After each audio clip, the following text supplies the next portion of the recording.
27వ తేదీన వరంగల్లో నిర్వహించే బీఆర్ఎస్ రజతోత్సవ భారీ బహిరంగ సభను విజయవంతం చేయాలని ఎమ్మెల్యే చింత ప్రభాకర్ పిలుపునిచ్చారు.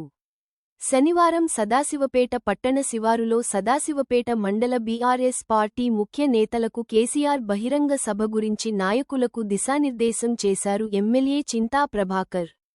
కేసీఆర్ బహిరంగ సభ సమయాన్ని వివరించి గ్రామ, మండల స్థాయిలో బీఆర్ఎస్ రజతోత్సవ సభ వాల్ పోస్టర్లు అంటించాలని కోరారు.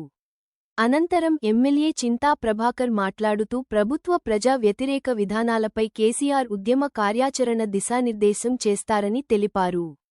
ఈ కార్యక్రమంలో బీఆర్ఎస్ మండల అధ్యక్షుడు పెద్దగొల్ల ఆంజనేయులు, ప్యాక్స్ చైర్మన్ రత్నాకర్ రెడ్డి, మాజీ market committee chairman Gadila Sumitra Sudhir Reddy, మండల ప్రధాన కార్యదర్శి ఆరిపోద్దీన్, మాజీ ఎంపీపీ యాదమ్మ కృష్ణ, మాజీ సర్పంచులు, మాజీ ఎంపీటీసీలు, మాజీ మార్కెట్ కమిటీ డైరెక్టర్లు, మండల మైనారిటీ బోర్డు అధ్యక్షుడు, మండల యువత అధ్యక్షుడు, పార్టీ నాయకులు కార్యకర్తలు పాల్గొన్నారు.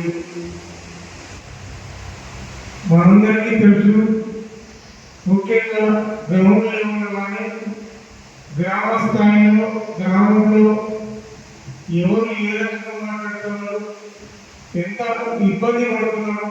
ఇప్పుడు ఈ కాంగ్రెస్ పాలన వచ్చిన తర్వాత మనం 76 సంవత్సరాలు ఎప్పుడు చూసినటువంటి విధంగా సోషల్ మీడియాలో వాళ్ళ దృష్టిలో కూడా మనం వింటే మరి ఎవరి కొంత ఆత్మాభిమానం వల్ల మరి ఉరేసుకొని చనిపోవాలని చూస్తున్నారు.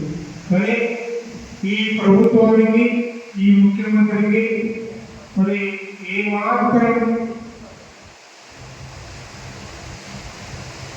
మనం అనుసరించడానికి ఇష్టం లేనటువంటి ఆలోచనతో వాళ్ళు పరిపాలన చేస్తున్నారు. ఇకపోతే 14 సంవత్సరాలు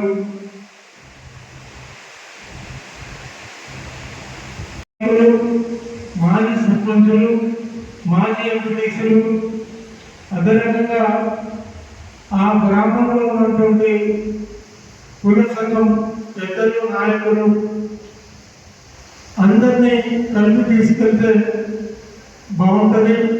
దాంట్లో ఇంకా పెద్దలు చెప్పినట్టుగా వయోవృద్ధులని, ముసలి వాళ్ళని, మహిళలని తీసుకురావడంతో మరి ఎండలు ఎక్కువ ఉంటాయి కాబట్టి వాళ్ళకి ఇబ్బంది కలిగించడం మనకు కూడా ఇబ్బంది కలుగుతుంది. కాబట్టి ఆ రకంగా కాకుండా తీసుకెళ్ళడం ఎంత ముఖ్యమో అంతకంటే ముఖ్యం క్షేమంగా వాళ్ళని ఇంటికాడ తీసుకొచ్చి వదిలిపెట్టడం అనేది. మరి ఆ బస్కి ఆ ఊరికి సంబంధించి ఇన్ఛార్జ్ ఉన్నవాళ్ళు, ఆ నాయకత్వం వహించే వాళ్ళు